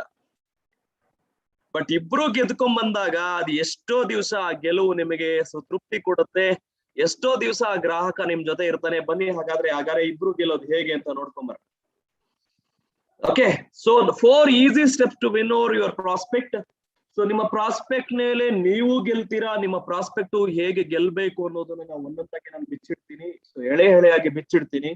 ಸೊ ಈ ರೀತಿ ಪವನ್ ಕುಮಾರ್ ಅವ್ರನ್ನ ನಾನು ಭೇಟಿ ಮಾಡ್ಬೇಕಾದ್ರೆ ನಾನು ಏನ್ ಮಾಡ್ತೀನಿ, ಸೊ ಇವಾಗ ನೇರವಾಗಿ ಅವ್ರಿಗೆ ಹೇಳ್ತೀನಿ. ಮೊದಲನೇ ಪಾಯಿಂಟ್ ಅಲ್ಲಿ ಹೇಳ್ತೀನಿ, ನೆನ್ನೆ ಕೇಸ್ ಸ್ಟಡಿಗೆ ಕಂಟಿನ್ಯೂ ಮಾಡಿದ್ರೆ, ಎಸ್ ನನ್ನ ಇಂಟ್ರೊಡಕ್ಷನ್ ಮಾಡ್ಕೊಳ್ಳೋದೆ, ಎಸ್ ನಾನೊಬ್ಬ ಆಂಟ್ರಪ್ರನರ್. ಸೊ ನಾನು ಶ್ರೀಕಾಂತ್. ಸೊ ನನ್ನ ಆಂಟ್ರಪ್ರನರ್ ಯಾರಪ್ಪ ಅಂದ್ರೆ, ನನ್ನ ಬಿಸ್ನೆಸ್ ಒಬ್ಬ ಎಕ್ಸಿಕ್ಯೂಟಿವ್ ಮೋದಿ ಕೇರ್ ವತಿಯಿಂದ. ಸೊ ಮೊದಲನೇ ಪಾಯಿಂಟ್ ಅನ್ನ ಪವನ್ ಕುಮಾರ್ ಅವ್ರಿಗೆ, ಸೊ ಮೆಂಟಲಿ ಅವ್ರಿಗೆ ತಯಾರಿ ಮಾಡ್ತೀನಿ, ಇಂಟ್ರೊಡ್ಯೂಸ್ ಮಾಡ್ಕೊಳ್ತೀನಿ. ಸರ್, ಇಷ್ಟು ವರ್ಷದಿಂದ ನಾನು ಮೋದಿ ಕೇರ್ ಅನ್ನುವಂತಹ ಒಂದು ಡೈರೆಕ್ಟ್ ಸೆಲ್ಲಿಂಗ್ ಕಂಪನಿಯಲ್ಲಿ ಬಿಸ್ನೆಸ್ ಆಂಟ್ರಪ್ರನರ್ ಆಗಿ ನಾನು ಕೆಲಸ ಮಾಡ್ತಾ ಇದ್ದೀನಿ. ಅಂಡ್ ಎಷ್ಟೋ ಯುವಕರಿಗೆ ನಾನು ಉದ್ಯೋಗವನ್ನ ಅಥವಾ ಆಪರ್ಚುನಿಟಿಯನ್ನ ಕೊಡೋದ್ರಲ್ಲಿ ಸಕ್ಸಸ್ ಆಗಿದ್ದೀನಿ. ಸೊ ಇಲ್ಲಿ ಕೆಲವು ವಿಷಯ ನಾನು ನಿಮಗೆ ನೇರವಾಗಿ ಹೇಳ್ಬೇಕಾಗತ್ತೆ. ಸರ್, ಬಹುಶಃ ನೀವು ಕೇಳಿರ್ತೀರಾ ಅನ್ಕೊಂಡಿರ್ತೀನಿ, ಮೋದಿ ಕೇರ್ ಕಂಪನಿ ಏನು ಅಂದ್ರೆ, ಪವನ್ ಅವರೇ, ಸೊ ಸಾಕಷ್ಟು ಸಾವಿರಾರು ಸಂಖ್ಯೆಯಲ್ಲಿ ಮೋದಿ ಕೇರ್ ಜನಗಳು ಜಾಯಿನ್ ಆಗೋದು ಏನಕ್ಕೆ ಅಂದ್ರೆ ಒಂದೇ ವಿಚಾರ. ಇಲ್ಲಿ ನಾವುಗಳು ಕೂಡ ಇಲ್ಲಿ ಜಾಯಿನ್ ಆಗಿರೋದು ಏನಪ್ಪಾ ಅಂತ ಹೇಳಿದ್ರೆ, ಅಡಿಷನಲ್ ಇನ್ಕಮ್ ಅನ್ನ ತಗೊಳ್ಳೋದಕ್ಕೆ, ದೊಡ್ಡ ಮಟ್ಟದ ಆದಾಯವನ್ನ ಪಡ್ಕೊಳ್ಳೋದಕ್ಕೆ. ಓಕೆ, ಸೊ ಬಹುಶಃ ನೀವು ಕೇಳಿರ್ತೀರಾ, ಸೊ ಮೋದಿ ಕೇರ್ ಕಂಪನಿ ಅಂತ ನೀವು ಕೇಳಿರ್ತೀರಾ. ಸೊ ನನ್ನ ವಾಯ್ಸ್ ಕ್ಲಿಯರ್ ಇದೆಯಾ? ಯಾರಾದ್ರೂ ಖಾತ್ರಿ ಕೊಡಿ. ಶರಣಪ್ಪ ಅವರೇ, ಮೋಸ್ಟ್ಲಿ ನಿಮ್ಮ ಕಡೆಯಿಂದ ನೆಟ್ವರ್ಕ್ ಇಶ್ಯೂ ಇರಬಹುದು. ಐ ಥಿಂಕ್ ಎಲ್ಲರಿಗೂ ಕ್ಲಾರಿಟಿ ಇದೆ. ಒಂದ್ಸಲ ಬೇರೆ ನನ್ನ ಸ್ನೇಹಿತರು ಕನ್ಫರ್ಮ್ ಮಾಡಿ. ನಾನು ನೇರವಾಗಿ ಇಂಟ್ರೊಡ್ಯೂಸ್ ಮಾಡ್ಕೊಳ್ತೀನಿ. ಹಾಯ್ ಪವನ್ ಕುಮಾರ್ ಅವರೇ, ನಾನು ಶ್ರೀಕಾಂತ್. ಒಂದಷ್ಟು ಬಿಸ್ನೆಸ್ ಗಳನ್ನ ಮಾಡ್ತಾ ಇದ್ದೀನಿ. ಎಸ್ಪೆಷಲಿ ಅದರಲ್ಲಿ ದೊಡ್ಡ ಮಟ್ಟದ ಆದಾಯ ಪಡ್ಕೊಳ್ಳುವಂತಹ ಒಂದು ಆಪರ್ಚುನಿಟಿ ನನಗೆ ಸಿಕ್ಕಿದ್ದು ಮೋದಿ ಕೇರ್ ವತಿಯಿಂದ. ಇವತ್ತು ಸಾವಿರಾರು ಸಂಖ್ಯೆಯಲ್ಲಿ ಮೋದಿ ಕೇರ್ ಜಾಯಿನ್ ಆಗೋದು ಇವತ್ತು ಸಾಕಷ್ಟು ಜನ ಏನಕ್ಕೆ ಅಂದ್ರೆ ಒಂದೇ ಆಪರ್ಚುನಿಟಿ ಅಥವಾ ಒಂದೇ ಉದ್ದೇಶ, ದೊಡ್ಡ ಮಟ್ಟದ ಆದಾಯ, ಅಡಿಷನಲ್ ಇನ್ಕಮ್ ಅನ್ನ ಪಡ್ಕೊಳ್ಳೋದಕ್ಕೆ. ಸರ್, ಈ ಒಂದು 3-4 ವಿಷಯ ಹೇಳ್ತೀನಿ, ಆಮೇಲೆ ನೀವು ಡಿಸಿಷನ್ ತಗೊಳ್ಳಿ. ಸೊ ಜಸ್ಟ್ ಆಮೇಲೆ ನಿಮ್ಗೆ ಐಡಿಯಾ ಬರುತ್ತೆ ಏನು ಅಂತ. ಆಮೇಲೆ ಮೋದಿ ಕೇರ್ ಬಗ್ಗೆ ನೀವು ಸಾಕಷ್ಟು ಕೇಳಿರ್ತೀರಾ ಸರ್, ಅಂದ್ರೆ ದುಡ್ಡು ಕಳ್ಕೊಬಿಡ್ತಾರೆ ಅದು ಇದು ಅಂತ. ಬಟ್ ಸೊ ಈ ಪಾಯಿಂಟ್ ಅನ್ನ ನಾನು ಇಲ್ಲಿ ಕ್ಲಾರಿಟಿ ಕೊಡೋದಕ್ಕೆ ಇಷ್ಟಪಡ್ತೀನಿ. ಸೊ ಏನಪ್ಪಾ ಅಂದ್ರೆ, ಎರಡನೇ ಒಂದು ಪಾಯಿಂಟ್ ಅಲ್ಲಿ ನಾನು ಅದನ್ನ ಕ್ಲಾರಿಟಿ ಕೊಡೋದಕ್ಕೆ ಇಷ್ಟಪಡ್ತೀನಿ. ನೋಡ್ಬೋದು ಸರ್, ಯಾರ್ ಬೇಕಾದ್ರೂ ಬಿಸ್ನೆಸ್ ಮಾಡ್ಬೋದು. ಓಕೆ, ಯಾರ್ ಬೇಕಾದ್ರೂ ಇಲ್ಲಿ ಬಿಸ್ನೆಸ್ ಆಪರ್ಚುನಿಟಿ ತಗೋಬಹುದು, ದೊಡ್ಡ ಮಟ್ಟದ ಆದಾಯ ಪಡೆಯೋದಕ್ಕೆ. ಮಾಡ್ಬೇಕಾಗಿರೋದಿಷ್ಟೇ, ಮನೆಗೆ ಏನ್ ಬೇಕೋ ಮನೆಗೆ ಎಸೆನ್ಷಿಯಲ್ ಅಂದ್ರೆ ಅವಶ್ಯಕತೆ ಇರುವಂತಹ ಪ್ರಾಡಕ್ಟ್ ಗಳನ್ನ ಸಾಮರ್ಥ್ಯಕ್ಕೆ ಅನುಗುಣವಾಗಿ ಬೇರೆ ಶಾಪ್ ಅಲ್ಲಿ ತಗೊಳ್ಳುವಂತಹ ಪ್ರಾಡಕ್ಟ್ ಗಳನ್ನ ನಮ್ಮ ಮೋದಿ ಕೇರ್ ಕಂಪನಿಯಲ್ಲಿ ಖರೀದಿ ಮಾಡೋದ್ರಿಂದ ಬಿಸ್ನೆಸ್ ಅನ್ನ ಸ್ಟಾರ್ಟ್ ಮಾಡಬಹುದು ಸರ್. ಯಾರು ಬೇಕಾದ್ರೂ ಬಿಸ್ನೆಸ್ ಮಾಡಬಹುದು, ಲಕ್ಷಾಂತರ ಜನ ಜಾಯಿನ್ ಆಗಿದ್ದಾರೆ. ಬಟ್ ಬಿಸ್ನೆಸ್ ಮಾಡೋದು ವಿಧಾನ ಹೇಗೆ ಅಂದ್ರೆ, ಮಾಡ್ಬೇಕಾಗಿರೋದು ಮೊದಲನೇದು ಇಷ್ಟೇ, ಬಿಸ್ನೆಸ್ ಅನ್ನ ಯಾರು ಬೇಕಾದ್ರೂ ಪ್ರೊಡಕ್ಟಿವ್ ಆಗಿ ಅಂದ್ರೆ ವೇಗಗತಿಯಲ್ಲಿ ಸ್ಟಾರ್ಟ್ ಮಾಡಬಹುದು. ಏನಪ್ಪಾ ಅಂದ್ರೆ ಜಸ್ಟ್ ಒಂದು 2,500 ಪ್ರತಿ ತಿಂಗಳು ಮನೆಗೆ ಬೇಕಾದ ಶಾಂಪೂ, ಸೋಪು, ಒಂದು ಮೂಲಭೂತ ವಸ್ತುಗಳು ಅಂತ ಏನ್ ಕರಿತೀವಿ ಅದನ್ನ ಪಟ್ಟಿ ಮಾಡಿಕೊಂಡು ಖರೀದಿ ಮಾಡ್ತಾ ಹೋಗೋದ್ರಿಂದ ಬಿಸ್ನೆಸ್ ಸ್ಟಾರ್ಟ್ ಆಗತ್ತೆ ಸರ್. ತುಂಬಾ ಎಫೆಕ್ಟಿವ್ ಆಗಿ ಸ್ಟಾರ್ಟ್ ಆಗತ್ತೆ, ಒಳ್ಳೆ ಆದಾಯ ಇಲ್ಲಿಂದಾನೇ ಸ್ಟಾರ್ಟ್ ಆಗುತ್ತೆ ಸರ್. ಇದು 2ನೇ ಪಾಯಿಂಟ್ ಅನ್ನ ಹೇಳ್ತಾ ಇದ್ದೀನಿ. ಓಕೆ ಸ್ನೇಹಿತರೆ, ನಾನು ಇಲ್ಲಿಗೆ ನಿಲ್ಲಿಸ್ತೀನಿ. 2ನೇ ಪಾಯಿಂಟ್ ಅನ್ನ ರಿವೀಲ್ ಮಾಡ್ತೀನಿ. ಮೊದಲನೇ ಪಾಯಿಂಟ್ ಹೇಳಿದೆ ಪವನ್ ಕುಮಾರ್ ಅವ್ರಿಗೆ. ಸೊ ಪವನ್ ಕುಮಾರ್ ಅವರೇ, ಐ ಥಿಂಕ್ ನಾನು ನಿಮಗೆ ಹೇಳಿದಂತಹ ಒಂದು ಯಂಗ್ಸ್ಟರ್ಸ್ ಗೆ ಆಪರ್ಚುನಿಟಿ ಅಂತ ನಾವು ಮಾತಾಡ್ತಿದ್ವಿ. ಸೊ ಎಸ್ಪೆಷಲಿ ನಾನು ಕೂಡ ಒಬ್ಬ ಯುವಕನಾಗಿ ಮೋದಿ ಕೇರ್ ಕಂಪನಿಲಿ ಸಾಕಷ್ಟು ವರ್ಷಗಳಿಂದ ಇಲ್ಲಿ ದುಡಿತಾ ಇದ್ದೀನಿ. ಇವತ್ತು ಒಂದು ಸೋ ಇನ್ಕಮ್ ನನಗೆ ಬರ್ತಾ ಇದೆ. ಯಾಕೆ ಅಂತ ಹೇಳಿದ್ರೆ ನನಗೆ ಅಡಿಷನಲ್ ಇನ್ಕಮ್ ಬೇಕಾಗಿತ್ತು, ಅದಕ್ಕೋಸ್ಕರ ಜಾಯಿನ್ ಆಗಿದ್ದೀನಿ. ನನ್ನ ರೀತಿನೇ ಇವತ್ತು ಲಕ್ಷಾಂತರ ಜನ ಮೋದಿ ಕೇರ್ ಕಂಪನಿ ಜಾಯಿನ್ ಆಗಿದ್ದಾರೆ ಹಾಗೂ ಜಾಯಿನ್ ಆಗ್ತಾ ಇದ್ದಾರೆ. ಅಂಡ್ 2ನೇದು, ಇಲ್ಲಿ ಬಿಸ್ನೆಸ್ ಮಾಡೋದಕ್ಕೆ ಲಕ್ಷಾಂತರ ರೂಪಾಯಿಲಿ ಇನ್ವೆಸ್ಟ್ ಮಾಡ್ಬೇಕಾಗಿಲ್ಲ ಸರ್. ಸೊ ಜಸ್ಟ್ ಮನೆಗೆ ಬೇಕಾದಂತಹ ಪ್ರಾಡಕ್ಟ್ ಗಳನ್ನ ಖರೀದಿ ಮಾಡಿ ಅದನ್ನ ಎಕ್ಸ್ಪೀರಿಯನ್ಸ್ ಮಾಡಿದ್ರೆ ಸಾಕು, ಗ್ರಾಹಕರ ಜೊತೆ ಮಾತನಾಡೋದಕ್ಕೆ ಈಸಿ ಆಗ್ಬಿಡುತ್ತೆ. ನಿಮ್ಮ ಬಿಸ್ನೆಸ್ ಜರ್ನಿ ಅಲ್ಲಿಂದ ಸ್ಟಾರ್ಟ್ ಆಗುತ್ತೆ ಸರ್. ಸೊ ಇಷ್ಟು ಪಾಯಿಂಟ್ ಹೇಳಿದ್ರೆ, ನಾನು 2 ಪಾಯಿಂಟ್ ಮಾತ್ರ ನಾನು ಪವನ್ ಕುಮಾರ್ಗೆ ಹೇಳ್ತೀನಿ. ಅವ್ರಿಗೆ ತಲೆಯಲ್ಲಿರುವಂತಹ ಟೆನ್ಷನ್ ಕಡಿಮೆ ಆಗುತ್ತೆ ಅಂತ ಅನ್ಸುತ್ತಾ ಇಲ್ವಾ? ಏನ್ ಟೆನ್ಷನ್ ಗೊತ್ತಾ? ಇವತ್ತು ಬಿಸ್ನೆಸ್ ಆಪರ್ಚುನಿಟಿ ಅಂತ ಹೇಳಿದ ತಕ್ಷಣ ಸಾಕಷ್ಟು ಜನ ತಲೆಯಲ್ಲಿ ಟೆನ್ಷನ್ ಮಾಡ್ಕೊಳ್ಳೋದು, 50,000 ಹಾಕ್ಬೇಕೇನೋ, ಅಯ್ಯೋ 1 ಲಕ್ಷ ಕಟ್ಬೇಕೇನೋ, ಅಯ್ಯೋ 2 ಲಕ್ಷ ಜಾಯಿನ್ ಮಾಡ್ಬಿಟ್ಟು ಬೇರೆಯವ್ರನ್ನು ಕೂಡ ಈ ರೀತಿ ಜನಗಳನ್ನೆಲ್ಲ ಜಾಯಿನ್ ಮಾಡಿಸಿದ್ರೇನೆ ನನಗೆ ಆದಾಯ ಬರುತ್ತೇನೋ. ಅಬ್ಸಲ್ಯೂಟ್ಲಿ ರೋಹಿಣಿ ಅವರೇ. ಸೊ ಇಲ್ಲಿ ಪ್ರಾಸ್ಪೆಕ್ಟ್ ಗೆಲ್ಲೋದು ಅಥವಾ ಅವರನ್ನ ಗೆಲ್ಲೋದು ಅಂದ್ರೆ ಏನ್ ಗೊತ್ತಾ? I will tell you one thing. ನೀವು ಗೆಲ್ಲೋದು ಅಂದ್ರೆ ಎಕ್ಸಾಕ್ಟ್ ಮೀನಿಂಗ್ ಹೇಳ್ತೀನಿ, ಕೇಳಿಸ್ಕೊಳ್ಳಿ. ಎದುರುಗಡೆ ಕೂತಿರುವ ವ್ಯಕ್ತಿಯ ಮಾನಸಿಕ ಒತ್ತಡವನ್ನ ನೀವು ಎಷ್ಟು ಕಡಿಮೆ ಮಾಡ್ತೀರಾ, ಟೆನ್ಷನ್ ಕಡಿಮೆ ಮಾಡ್ತೀರಾ. ರಿಲೇಟೆಡ್ ಟು ಬಿಸ್ನೆಸ್ ಆಪರ್ಚುನಿಟಿ ಅಂತ ಹೇಳಿದ ತಕ್ಷಣ ಒಂದು ಅಂತ ಒಂದು ಏನು ತಲೆಯಲ್ಲಿ ಬರುತ್ತಲ್ಲ ಟೆನ್ಷನ್, ಅಯ್ಯಯ್ಯೋ ಬಿಸ್ನೆಸ್ ನೋಡಿದೀನಿ ಬಿಡಿ ಇದೆಲ್ಲ ಬಿಸ್ನೆಸ್ ಗಳೆಲ್ಲ. ಓ ಬಿಸ್ನೆಸ್ ಒಂದ್ 50,000 1 ಲಕ್ಷ ಹೋಯ್ತು ಬಿಡು, ಹಾಗಾದ್ರೆ ಏನೋ ಮಾಡ್ತಾರೆ ಇವ್ರು, ನನಗೇನೋ ತಲೆ ಮೇಲೆ ಹಾಕ್ತಾರೆ, ಇನ್ನೇನೇನ್ ಬರುತ್ತೆ. ಅಂಡ್ ಕೆಲವರಂತೂ ಬಿಸ್ನೆಸ್ಗೆ ಕೈ ಹಾಕಿ ಕೈ ಸುಟ್ಕೊಂಡಿರ್ತಾರೆ. ನೆಗೆಟಿವ್ ಇಮೇಜ್ ಇರುತ್ತೆ, ಬಿಸ್ನೆಸ್ ಅಂದ್ರೇನೆ negative image and negative publicity ಬೇರೆ, ಎಸ್ಪೆಷಲಿ ಡೈರೆಕ್ಟ್ ಸೆಲ್ಲಿಂಗ್ ಬಗ್ಗೆ. ಇನ್ನು ಹಲವು ರೀತಿಯಲ್ಲಿ ನಿಮ್ಮ ಸುತ್ತಮುತ್ತ ಇರೋ ಸ್ನೇಹಿತರದು ಸಿಕ್ಕಾಪಟ್ಟೆ ಇದೇ ಮೈಂಡ್ ಅಲ್ಲಿ ಈ ರೀತಿ ನಕಾರಾತ್ಮಕವಾದ ಯೋಚನೆಗಳೇ ರನ್ ಆಗ್ತಿರುತ್ತೆ.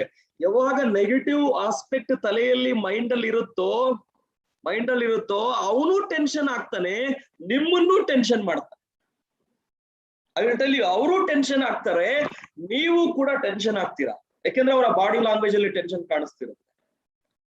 ಯು ನೋ ವಾಟ್, ನೀವು ಗೆಲ್ಲಬೇಕು ಅಂದ್ರೆ ಮೊದಲನೇ ಕೆಲಸ ಮಾಡ್ಬೇಕಾಗಿರೋದು ಅವರ ಟೆನ್ಷನ್ ಎಷ್ಟು ಕಡಿಮೆ ಮಾಡ್ತೀರಾ ಅಷ್ಟು ಈಸಿ ಆಗುತ್ತೆ.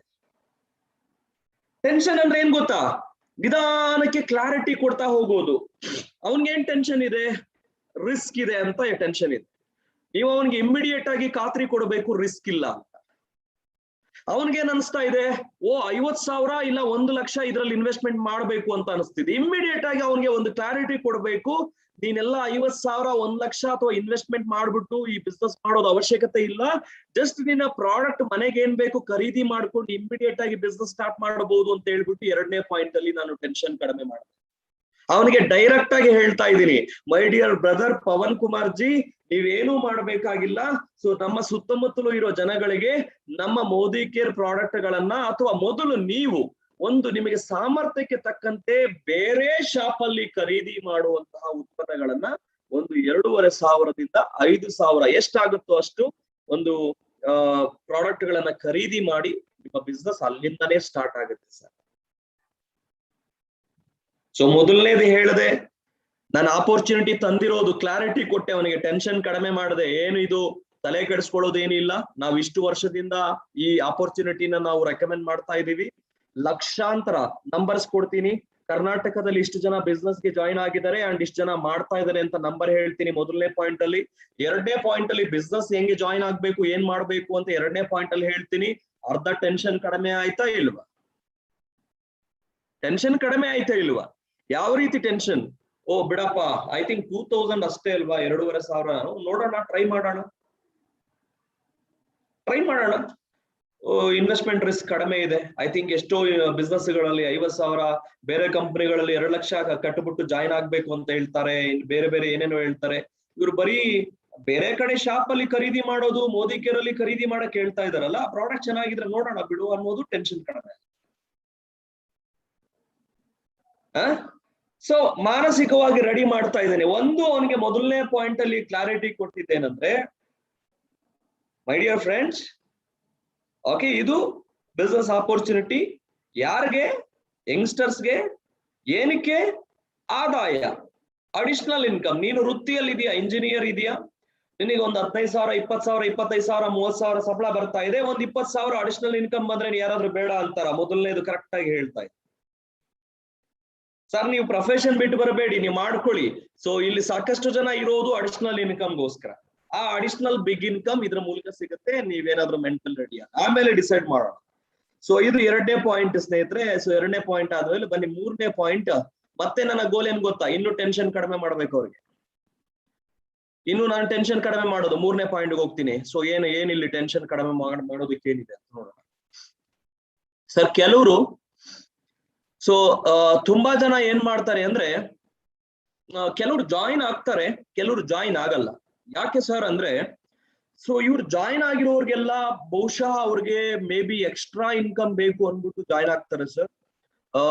ಯಾರು ಜಾಯಿನ್ ಆಗಲ್ವೋ, ಎರಡು ಕಾರಣಕ್ಕೆ ಜಾಯಿನ್ ಆಗಲ್ಲ ಪಾಪ. ಯಾಕಂದ್ರೆ ಇದು ಕೂಡ ನಿಮ್ಮ ಫೀಲ್ಡ್ ಅಲ್ಲಿ ತುಂಬಾ ಜನ ಹೇಳಿರ್ಬೋದು, ಅವರು ಜಾಯಿನ್ ಆಗಿಲ್ಲಲ್ರಿ, ಬಿಟ್ಬಿಟ್ಟು ಬಂದಿದ್ದಾರೆ. ಮೋದಿ ಕೇರ್ ಜಾಯಿನ್ ಆಗಿ ನಾನು ಕೇಳ್ಪಟ್ಟೆ ಅವ್ರು ಬಿಟ್ಬಿಟ್ಟಿದಾರಂತೆ. ಹೌದು ಸರ್, ಅವರು ಬಿಟ್ಟು ಬಂದಿದ್ದಾರೆ ಅಥವಾ ಜಾಯಿನ್ ಆಗ್ಲಿಲ್ಲ. ಯಾಕೆಂದ್ರೆ ಅವ್ರಿಗೆ ಅಡಿಷನಲ್ ಇನ್ಕಮ್ ಬೇಡ ಸರ್. ಅವರು ಒಳ್ಳೆ ತುಂಬಾ ಸೆಟ್ಲ್ ಆಗ್ಬಿಟ್ಟಿದ್ದಾರೆ ಸಿಕ್ಕಾಪಟ್ಟೆ. ಅವ್ರಿಗೆ ಬಹುಶಃ ಮೋಸ್ಟ್ಲಿ ಅಡಿಷನಲ್ ಇನ್ಕಮ್ ಬೇಡ ಅನ್ಸುತ್ತೆ. ಮೋಸ್ಟ್ಲಿ ಒಳ್ಳೆ ಫ್ಯಾಮಿಲಿ ಅನ್ಸುತ್ತೆ, ದೊಡ್ಡ ಕ್ರೋರ್ಪತಿ ಕುಟುಂಬ ಅನ್ಸುತ್ತೆ, ಸೆಟ್ಲ್ ಆಗಿರೋದು ಅಥವಾ ಆಸ್ತಿ ಪರರು ಅನ್ಸುತ್ತೆ ಸರ್. ಅದಕ್ಕೆ ಅವ್ರಿಗೆ ಬೇಕಾಗಿಲ್ಲ, ಬಿಟ್ಟಿದ್ದಾರೆ ಸರ್. ಅದೊಂದು ಕಾರಣ.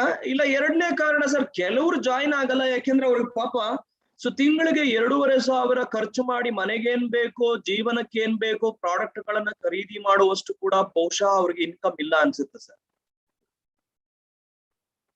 ಏನು ಸರ್? ಎರಡು ಕಾರಣಕ್ಕೆ ಮೋದಿ ಕೇರ್ ಜಾಯಿನ್ ಆಗ್ಲಿಲ್ಲ.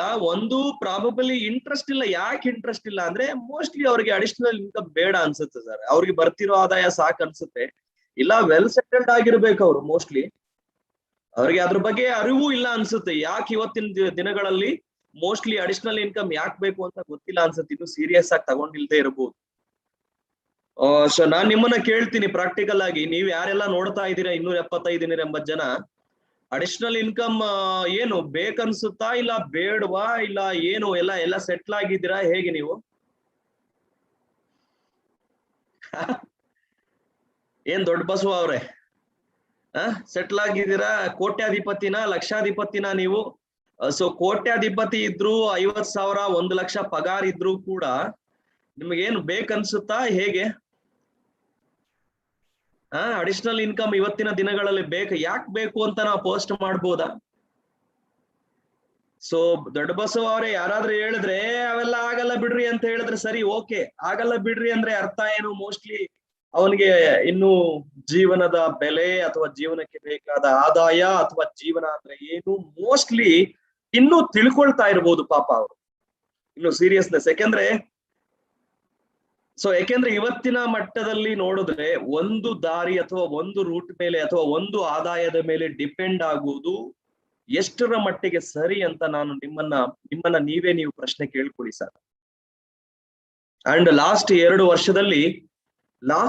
ವರ್ಷದಲ್ಲಿ ಎಷ್ಟು ಪಾಡು, ಎಷ್ಟೋ ಜನಗಳು ವೇದನೆ ಆಗಿದೆ ಆಕ್ಚುಲಿ. ಎಷ್ಟೋ ಜನ ತನ್ನ ಜಾಬುಗಳನ್ನ ಕಳ್ಕೊಂಡು 10,000 ಒಳ್ಳೇದು ದುಡಿತಿದ್ರು, 15,000 ದುಡಿತಿದ್ರು, 20,000. ಎಷ್ಟೋ ಟೀಚರ್ಗಳು, so I regret to inform you that ಎಷ್ಟೋ ಜನ ಟೀಚರ್ಗಳು ಜಾಬ್ ಕಳ್ಕೊಂಡ್ರು. ಎಷ್ಟೋ ಜನ ಡೈಲಿ ವೇಜಸ್ ಅಂದ್ರೆ ದಿನಗೂಲಿ ನೌಕರರು ತನ್ನ ಜಾಬ್ ಅನ್ನ ಕಳ್ಕೊಂಡ್ರು. ಅವ್ರಿಗೆ ಗೊತ್ತು ಪೇನ್ ಏನು ಅಂತ. ಅಂದ್ರೆ ಒಂದು ದಾರಿಯ ಮೇಲೆ ಅಥವಾ ಒಂದರ ಮೇಲೆ ಡಿಪೆಂಡ್ ಆಗೋದು ಎಷ್ಟು ಡೇಂಜರ್ ಅಂತ.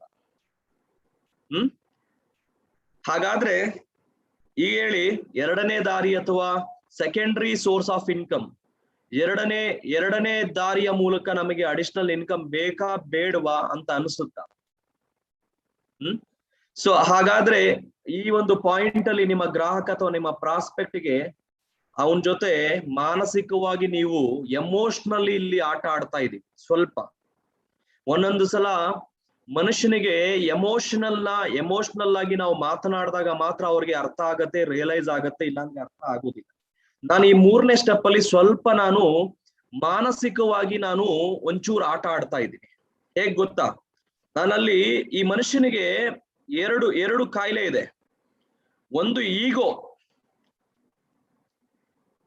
ಅಂದ್ರೆ ಗೊತ್ತಾ, ಇವ್ನು ಹೇಳಿದ್ ನಾನೇನ್ ಕೇಳೋದು ಅಂತ. ಇವ್ರು ಹೇಳಿದ ತಕ್ಷಣ ನಾನೇನ್ ಜಾಯ್ನ್ ಆಗ್ಬಿಡ್ಬೇಕಾ? ಸೊ ಇದು ಈಗೋ. ಈ ರೀತಿ ಇರೋರ್ಗೆ ಏನ್ ಮಾಡ್ಬೇಕು ಅಂದ್ರೆ ಇಂಡೈರೆಕ್ಟ್ ಆಗಿ ಚಾಟಿ ಹೇಟ್ ಕೊಡ್ಬೇಕು. ಹೆಂಗೆ ಕೊಡ್ಬೇಕು ಅಂದ್ರೆ, ಸರ್ ಜಾಯ್ನ್ ಆಗಲ್ಲ ಬಿಡಿ ಸರ್, ಐ ಮೀನ್ ಕೆಲವರು ಅದೇ ಅವ್ರಿಗೆ ಪಾಪ ತಿಂಗಳಿಗೆ 2,000 ರೂಪಾಯಿ ಪ್ರಾಡಕ್ಟ್ ಖರೀದಿ ಮಾಡೋದಕ್ಕೂ ಅಂತ ಪರಿಸ್ಥಿತಿಯಲ್ಲೂ ಇರಲ್ಲ ಸರ್ ಅಂತ ಹೇಳ್ಬಿಟ್ಟು ಎಬ್ಬಿಸ್ಬಿಡಿ ಅವ್ರಿಗೆ ಈಗೋ. ಅವನಿಗೆ ಅನ್ಸುತ್ತೆ ಇಂಡೈರೆಕ್ಟ್ ಆಗಿ ಅವ್ನಿಗೆ ಹೇಳ್ತಾ ಇದ್ದೀರಾ, ಅವ್ನ್ ಖರೀದಿ ಮಾಡ್ಲಿಲ್ಲ ಅಂದ್ರೆ ಏನ್ ಗೊತ್ತಾ ಅರ್ಥ? ಅಲ್ಲಿಗೆ ಅವನಿಗೂ ಕೂಡ 2,000 ರೂಪಾಯಿ ಖರ್ಚು ಮಾಡಿ ಪ್ರಾಡಕ್ಟ್ ಅನ್ನ ಖರೀದಿ ಮಾಡೋದಕ್ಕೆ ಅವನಿಗೂ ಕೂಡ ಇಲ್ಲ ಅಂತ. ಯಾವ ಮನುಷ್ಯ ಕೂಡ ನನಗೆ ಇದು ಈಗೋ ವಿಷಯಕ್ಕೆ ಬಂದ್ರೆ ನಿನಗೆ ಆಗಲ್ಲ ಅಂದ್ರೆ ಆಗುತ್ತೆ ಅಂತಾನೆ. C we are little bit we are playing emotionally, we are playing ಹಂಗಂತ ಹೇಳ್ಬಿಟ್ಟು ನೇರವಾಗಿ ಅವರನ್ನ ನಾವು ಇದು ಮಾಡಕ್ಕೂ ಆಗಲ್ಲ. ಏನ್ ಸರ್ ನಿಮಗೆ 2,000 ರೂಪಾಯಿ ಪ್ರಾಡಕ್ಟ್ ಖರೀದಿ ಮಾಡಕ್ ಆಗಲ್ವಾ ಅಂದ್ರೆ ಅಫೆಂಡ್ ಅಂದ್ರೆ ಬೇಜಾರಾಗತ್ತ ಅವ್ರು. ಬಟ್ ಇಂಡೈರೆಕ್ಟ್ ಆಗಿ ಹೇಳಿದ್ರೆ ಬಿಡಿ ಸರ್, ಐ ಮೀನ್ ಸಾಕಷ್ಟು ಜನ ಜಾಯ್ನ್ ಆಗ್ತಾರೆ, ಅವ್ರಿಗೆ ಸೀರಿಯಸ್ನೆಸ್ ಇರೋರು, ಸೆಕೆಂಡರಿ ಇನ್ಕಮ್ ಬೇಕಾಗಿರೋರು ಜಾಯ್ನ್ ಆಗಿದ್ದಾರೆ. ಯಾರು ಜಾಯ್ನ್ ಆಗಿಲ್ಲೋ ಮೋಸ್ಟ್ಲಿ ಅವರು ವೆಲ್ ಸೆಟಲ್ಡ್ ಫ್ಯಾಮಿಲೀಸು, ಅಥವಾ ಇನ್ನು ಸೀರಿಯಸ್ನೆಸ್ ಇಲ್ಲದೆ ಇರ್ಬೋದು, ಯಾಕೆ ಬೇಕು ಅಂತ ಗೊತ್ತಾಗಿಲ್ಲದೆ ಇರ್ಬೋದು, ನಾಲೆಡ್ಜ್ ಇಲ್ಲದೆ ಇರ್ಬೋದು. ನಾಲೆಡ್ಜ್ ಇಲ್ಲದೆ ಇರ್ಬೋದು ಅಂದ್ರೆ ನನಗ್ ನಾಲೆಡ್ಜ್ ಇದೆಯಲ್ಲ ಪವನ್ ಕುಮಾರ್ ಅವರು, ನಾನು ಇಂಜಿನಿಯರ್ ಅಲ್ಲ, ನಾಲೆಡ್ಜ್ ಇದೆ sir, I am ready. This is the ego. ಎರಡನೇದು, ಬಿಡಿ ಸರ್ ಐ ಥಿಂಕ್ ಅವ್ರಿಗೆ 2,500 ಕೂಡ ಖರ್ಚು ಮಾಡಕ್ಕಾಗಲ್ಲ, ಅದಕ್ಕೆ ಖರೀದಿ ಮಾಡಕ್ಕಾಗಲ್ಲ ಅಂತ ಹೇಳಿದ ತಕ್ಷಣ ನೀವು ಖಂಡಿತ ಇಲ್ಲಿ ನಾನು ಹೇಳ್ತೀನಿ, ಕೇಳಿಸ್ಕೊಳ್ಳಿ. ಸ್ವಲ್ಪ ಇಲ್ಲಿ ಒಂಚೂರು ಗಂಭೀರವಾಗಿ ಈ ಪಾಯಿಂಟ್ ಅನ್ನ ಗಂಭೀರವಾಗಿ ಹೇಳಿ. ಸರ್ ಈ 2 ವಿಷಯಕ್ಕೆ ಮೋಸ್ಟ್ಲಿ ಕೆಲವರು ಸ್ಕಿಪ್ ಮಾಡ್ತಾರೆ, ಮೋದಿಕರಿಗೆ ಬರ್ಲಿಲ್ಲ ಅಥವಾ ಜಾಯ್ನ್ ಆಗಿಲ್ಲ, ಕೆಲವರು ಬಿಟ್ಟು ಹೋಗಿದ್ದಾರೆ ಬಿಕಾಸ್ ಈ 2 ವಿಷಯಗಳಿಗಷ್ಟೇ. ಮೇ ಬಿ ಸೀರಿಯಸ್ನೆಸ್ ಇಲ್ಲ, ಎರಡನೇದು ಮೋಸ್ಟ್ಲಿ ಇನ್ನು ಖರೀದಿ ಮಾಡಕ್ಕೆ ಆಗದೆ ಇದ್ದಾಗ ಅಗೇನ್ ಆ ಪರ್ಚೇಸಿಂಗ್ ಕೆಪಾಸಿಟಿ ಸಾಮರ್ಥ್ಯ ಕೊಡೋದಕ್ಕೆ ಮೋದಿ ಕೇರ್ ಸರ್ ಅವಕಾಶ. ಸೊ ನನಗೆ ನಾವು ಯೂಸ್ ಮಾಡ್ತಾ ಇದ್ದಿದ್ದು ₹1 ಸ್ಯಾಚೆಟ್ ಶಾಂಪೂ ಇವತ್ತು ಸರ್ ಒಂದೇ ಸಲ ಒಳ್ಳೆ ಪ್ರೀಮಿಯಂ ಗ್ರೇಡ್ ಶಾಂಪೂ ಬಳಸುವಷ್ಟು ಸಾಮರ್ಥ್ಯ ಬಂದಿದೆ ಅಂದ್ರೆ ಮೋದಿ ಕೇರ್ ಸರ್ ಇವತ್ತು. ಉದಾಹರಣೆ ಹೇಳ್ತಾ ಇದ್ದೀನಿ. ಅಂದ್ರೆ ಒಬ್ಬ ವ್ಯಕ್ತಿ ಆ ಜನಸಾಮಾನ್ಯನ ಜೀವನ ಶೈಲಿಯ ಗುಣಮಟ್ಟವನ್ನ ನನ್ನ ಆಪರ್ಚುನಿಟಿ ಕೊಡುತ್ತೆ ಅನ್ನುವಂತಹ ಮೆಸೇಜ್ ಅನ್ನು ನಾನು ಇಲ್ಲಿ ರವಾನೆ ಮಾಡ್ತಾ ಇದ್ದೀನಿ ಮೈ ಡಿಯರ್ ಫ್ರೆಂಡ್. ಕ್ಲಿಯರ್ ಆಯ್ತಾ? ಏನ್ ದೊಡ್ಡ ಬಸವ ಅವರೇ ತಲೆ ಅಲ್ಲಾಡ್ಸಿ? ಕರೆಕ್ಟಾ ಭಾಗ್ಯ ಅವರೇ?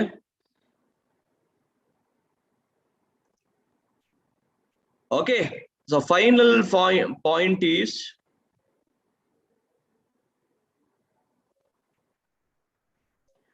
ಸರ್ ಇಷ್ಟೆಲ್ಲ ಹೇಳಿದ್ಮೇಲೆ ಡೀಟೈಲಿಂಗ್ ಕೊಟ್ಟಿದ್ದೀನಿ, ನನಗೊಂದು 10 ನಿಮಿಷ ಟೈಮ್ ಕೊಡಿ. ಹೇಗೆ ಇದು ಬಿಸ್ನೆಸ್ ವರ್ಕ್ ಆಗುತ್ತೆ, ಪ್ಲಾನ್ ಏನು, ನೀವೇನ್ ಮಾಡ್ಬೇಕು, ಎಷ್ಟು ಮಾಡ್ಬೇಕು ಅಂತ ನಾನು ತೋರಿಸ್ಕೊಡ್ತೀನಿ. ಒಂದು 15 ಮಿನಿಟ್ಸ್ ನನಗೆ ಕಾಲಾವಕಾಶ ಕೊಡಿ. ನಾನು ಎಕ್ಸ್ಪ್ಲೈನ್ ಮಾಡಿದ್ಮೇಲೆ ನಿಮಗೆ ಡಿಸಿಷನ್ ನಿಮಗೆ ಬಿಡ್ತೀನಿ. ನಿಮಗೆ ಇಷ್ಟ ಅಥವಾ ಮನಸ್ಸಿಗೆ ಬರುತ್ತೆ ಅಥವಾ ಮನಸ್ಸಿಗೆ ಬಂದ್ರೆ ನೀವು ಖಂಡಿತ ಡಿಸಿಷನ್ ಮಾಡಬಹುದು. So just give me 15 minutes, I will explain, ಅಥವಾ ನನ್ನ ಪರಿವರ್ತನ್ ಪ್ರೆಸೆಂಟೇಶನ್ ಎಕ್ಸ್ಪ್ಲೈನ್ ಮಾಡ್ತೀನಿ, ಸಮೀರ್ ಮೋದಿ ಆಜಾದಿ ಪ್ಲಾನ್ ಅನ್ನ ಎಕ್ಸ್ಪ್ಲೈನ್ ಮಾಡ್ತೀನಿ. ಎಕ್ಸ್ಪ್ಲೈನ್ ಮಾಡಿದ್ಮೇಲೆ ನಾನು ನಿಮಗೆ ಬಿಡ್ತೀನಿ. ಸರ್ ನಮ್ಮ ಹತ್ರ ಒಂದು ಒಳ್ಳೆ ಪ್ಲಾನ್ ಇದೆ, ಆ ಪ್ಲಾನ್ ನಿಮ್ಗೆ ಇಷ್ಟ ಆದ್ರೆ ಖಂಡಿತ ನೀವು ಡಿಸಿಷನ್ ತಗೋಬಹುದು ಸರ್. ಪವನ್ ಕುಮಾರ್ ಅವರೇ, ಸೊ ಡಿಸಿಷನ್ ನಿಮ್ಗೆ ಬಿಡ್ತೀನಿ. ಸೊ ಜಸ್ಟ್ ಒಂದು 10 ನಿಮಿಷ ಟೈಮ್ ಕೊಡಿ, ನೀವು ಕಾಫಿ ಕುಡಿಯೋಷ್ಟರಲ್ಲಿ ನಾನು ಪ್ಲಾನ್ ಅನ್ನ ತೋರಿಸ್ತೀನಿ. ಬಹುಶಃ ನಿಮ್ಗೆ ಖಂಡಿತ ನನಗನ್ಸುತ್ತೆ 100% ನಿಮ್ಗೆ ಇಷ್ಟ ಆಗುತ್ತೆ ಅಂತ. ಸೊ ಇದಾದ್ಮೇಲೆ ನೀವೇ ಡಿಸಿಷನ್ ಮಾಡಿ ಸರ್, ಏನ್ ಮಾಡ್ತೀವಿ ಸರ್. ಇದು ಪ್ರೆಸೆಂಟೇಶನ್ ಮಾಡೋದಕ್ಕಿಂತ ಮುಂಚೆ ಪೂರ್ವ ತಯಾರಿ ಅಂತ ಹೇಳ್ತೀವಿ. 1 ನಿಮಿಷ ಸ್ನೇಹಿತರೆ, ಒಂದು ಎಮರ್ಜೆನ್ಸಿ ಕಾಲ್ ಬರ್ತಾ ಇದೆ.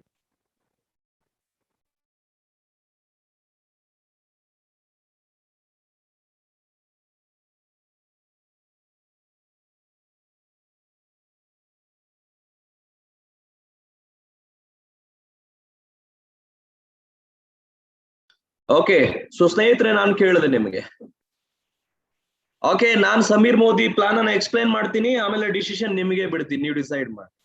ಸೊ ಇಷ್ಟು ಹೇಳಿದ ಮೇಲೆ ನಿಮ್ಮ ಎದುರುಗಡೆ ಕೂತಿರೋ ಪ್ರಾಸ್ಪೆಕ್ಟ್ ಅಥವಾ ನನ್ನ ಮುಂದೆ ಕೂತಿರೋ ಪವನ್ ಅವರು ಹೇಗಿರ್ತಾರೆ ಈಗ ಪರಿಸ್ಥಿತಿ?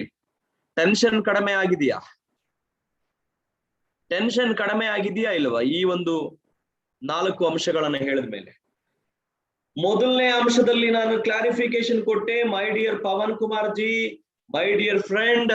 ಸೊ ನನ್ನ ಬಳಿ ಆಪರ್ಚುನಿಟಿ, ಸ್ನೇಹಿತರೆ ಕ್ಷಮೆ ಇರಲಿ, ಒಂದು ಕಾಲ್ ಬರ್ತಾ ಇದೆ, ಸಾರಿ.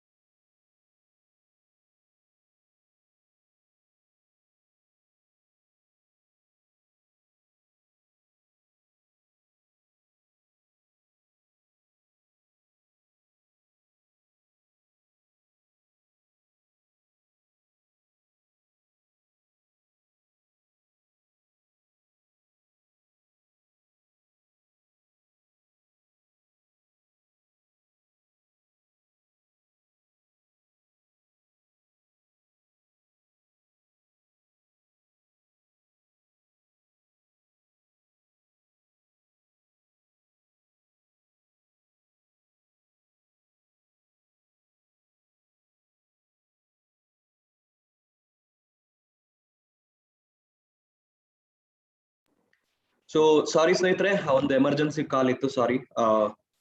ನಾನೇ ಹೇಳ್ತಾ ಇದ್ದೆ, 4 ಪಾಯಿಂಟ್ ಅನ್ನ ನಾನು ಕ್ಲಿಯರ್ ಮಾಡ್ಬಿಡ್ತೀನಿ. ಸೊ ಪವನ್ ಅವರೇ, ಜಸ್ಟ್ ಸಿ, ಸೊ ಒಂದು 4-5 ವರ್ಷದಿಂದ ಮೋದಿಕೇರ್ನಲ್ಲಿ ಒಡನಾಟ ಇದೆ, ಮೋದಿಕೇರ್ ಆಪರ್ಚುನಿಟಿ.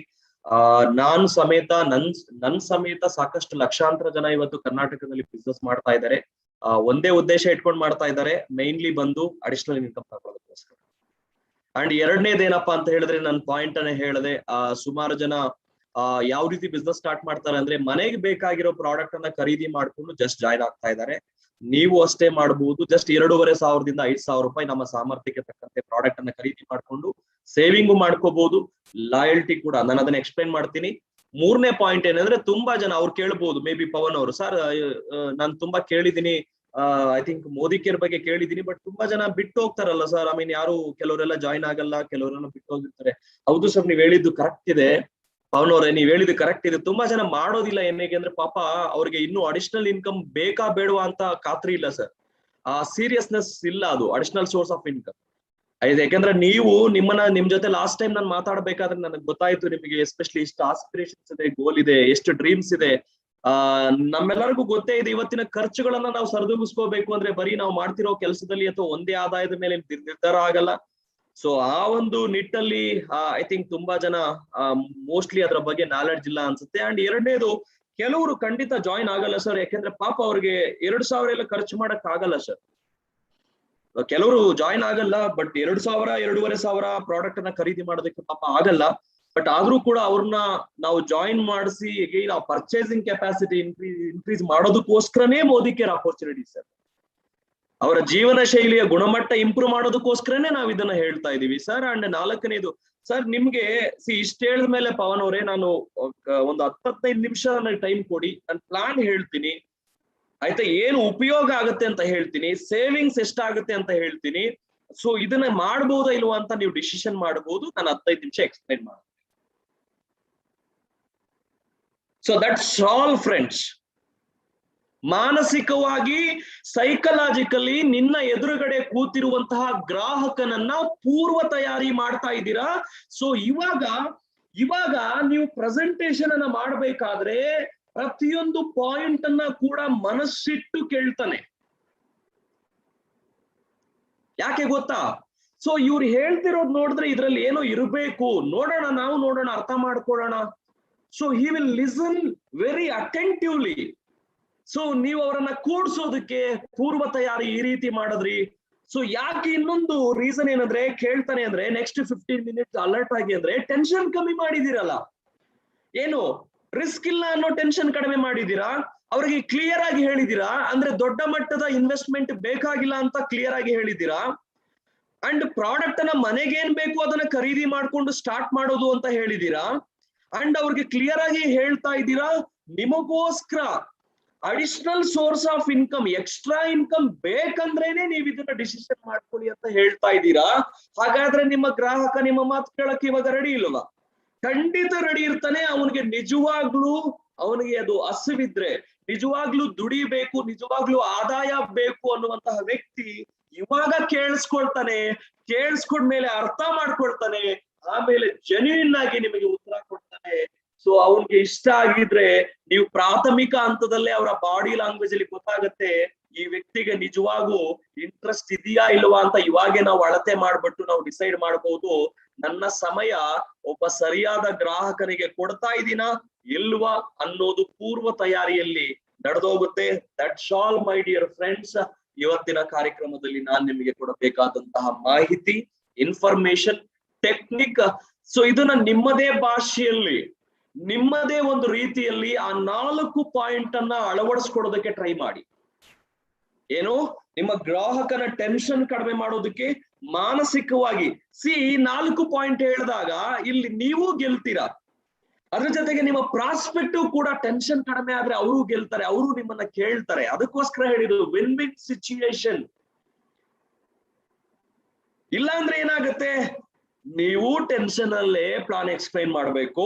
ಅಯ್ಯೋ ಇವನೇನ್ ಅನ್ಕೊಂತಾನೋ, ಅಯ್ಯೋ ಇವ್ನಿಗೆ ಎಕ್ಸ್ಪ್ಲೈನ್ ಮಾಡಿದ್ರು ಒಪ್ಕೊಳ್ತಾನೋ ಇಲ್ವೋ, ಅಯ್ಯೋ ಇವನು ಇಷ್ಟು 15-20 ನಿಮಿಷ ಆದ್ಮೇಲೆ ಇಷ್ಟು ದೂರ ಬಂದಿದ್ದೀನಿ, ಆಮೇಲೆ ಇಲ್ಲ ಅಂತಾನೇನೋ. ನೀವು ಟೆನ್ಷನ್ ಅಲ್ಲೇ ಮಾಡ್ತೀರಾ, ಅವನ್ ಆ ಕಡೆಯಿಂದನು ಇವ್ನು ಯಾವ ಟೈಮಲ್ಲಿ ದುಡ್ಡು ಹಾಕೋದಕ್ಕೆ ಹೇಳ್ತಾನೋ, ಯಾವಾಗ ಈ ಒಂದು ದುಡ್ಡಿನ ಬಗ್ಗೆ ಬರುತ್ತೋ ಅನ್ನೋದು ಅವನು ಟೆನ್ಷನ್ ಅಲ್ಲೇ ಇರ್ತಾನೆ. ಸೊ ಕ್ಲಿಯರ್ ಮಾಡ್ಬಿಡಿ ಫಸ್ಟ್ 5 ಮಿನಿಟ್ಸ್ ಅಲ್ಲಿ, ಆಮೇಲೆ ಪ್ಲಾನ್ ಕೊಡಿ, ಇಲ್ಲ ಡೆಮೋ ಮಾಡಿ. ಅವಾಗ ಕಸ್ಟಮರ್ ಸಕ್ಸಸ್ ಆಗುತ್ತೆ, ನೀವು ಸಕ್ಸಸ್ ಆಗ್ತೀರಾ. ಕಸ್ಟಮರ್ ಕೂಡ ಆರಾಮಾಗಿ ನಿಜವಾಗ್ಲೂ ಹಾನೆಸ್ಟ್ ಆಗಿ ಪ್ರಾಮಾಣಿಕವಾಗಿ ನೀವ್ ಹೇಳಿದ್ದನ್ನ ಕೇಳಿಸ್ಕೊಳ್ತಾನೆ. ಕೇಳಿಸ್ಕೊಂಡ್ಮೇಲೆ ಒರಿಜಿನಲ್ ಡಿಸಿಷನ್ ಅನ್ನ ನಿಮಗೆ ಹೇಳ್ತಾನೆ. ಸೊ ಇಷ್ಟೇ ಹೇಳ್ತಾ ಸ್ನೇಹಿತರೆ, ಸೊ ಇವತ್ತಿನ ಕಾರ್ಯಕ್ರಮ ನಿಮಗೆ ಉಪಯೋಗ ಆಯ್ತು ಅಂತ ಅನ್ಕೊಂಡು ಮತ್ತೆ ನಾನು ಮುಂದುವರಿದ ಭಾಗ ಇದಾದ್ಮೇಲೆ ಏನ್ ಗೊತ್ತಾ, ಇವಾಗ ಪ್ಲಾನ್ ಎಕ್ಸ್ಪ್ಲೈನ್ ಮಾಡ್ಬೇಕಲ್ಲ, ಪ್ರಾಡಕ್ಟ್ ಹೇಳ್ಬೇಕಲ್ವಾ, ನನ್ನ ಪ್ರಾಡಕ್ಟ್ ಅಲ್ಲಿ ತಾಕತ್ ಇದೆಯಾ ಇಲ್ವಾ, ಕಂಪನಿಯಲ್ಲಿ ತಾಕತ್ ಇದೆಯಾ ಇಲ್ವಾ, ಅದನ್ನ ನಾನು ಮುಂದಿನ ಗುರುವಾರ ನಾನು ನಿಮ್ಗೆ ತಿಳಿಸ್ಕೊಡ್ತೀನಿ. ಅಲ್ಲಿವರೆಗೂ ವೆಯ್ಟ್ ಮಾಡಿ. So take care, bye, see you. ಮತ್ತೆ ನಾಳೆ ಭೇಟಿ ಆಗೋಣ ಇನ್ನೊಂದು ಟಾಪಿಕ್ ನೊಂದಿಗೆ. ಅಲ್ಲಿವರೆಗೂ ಧನ್ಯವಾದ. So stay strong, stay safe ಅಂತ ಹೇಳ್ತಾ ನಾನು ಈ ಲೈವ್ ಕಾರ್ಯಕ್ರಮವನ್ನು ಇಲ್ಲಿಗೆ ನಿಲ್ಲಿಸ್ತಾ ಇದ್ದೀನಿ. Thank you.